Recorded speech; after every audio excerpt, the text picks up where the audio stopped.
I remember David called me, he says, well, we've got this badass American Bulldog, are you going to be okay working with animals like that? And I said, well, not only okay with it, I welcome it. And it's no secret that I love dogs. I have 5 of them myself.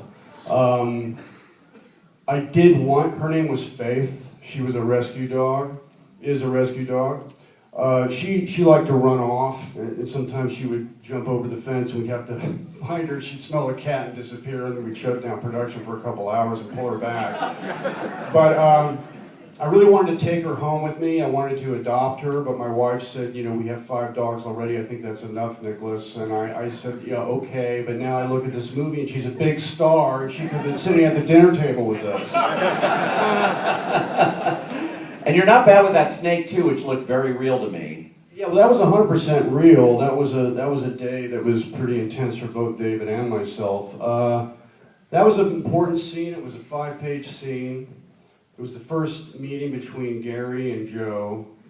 And it's important to be relaxed, but sometimes the adrenaline can go in the wrong direction. And for me that day, because I had the pressure of the scene, the adrenaline was going in the wrong way.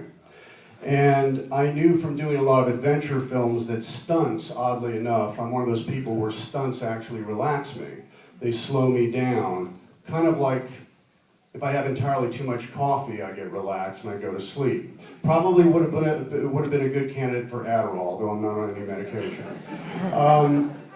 So, getting back to the point of the snake, when they said they had an actual live cottonmouth snake with actual venom that could kill me, I said, well, let me override this fear and let me get a bigger fear with the snake, and I'll hold it and I'll pick it up, and that way I won't be scared about the scene anymore. I'll be scared about the snake.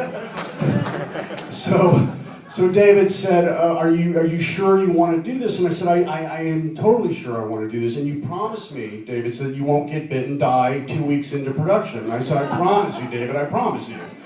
Now, what he didn't know was that I've never held a poisonous snake before. I saw a picture in a book of a man holding a snake behind the head like that so you don't get bitten. I said, I think I can do that. But he didn't know this was how little I was aware of what to do with the snake, but I did manage to pick it up.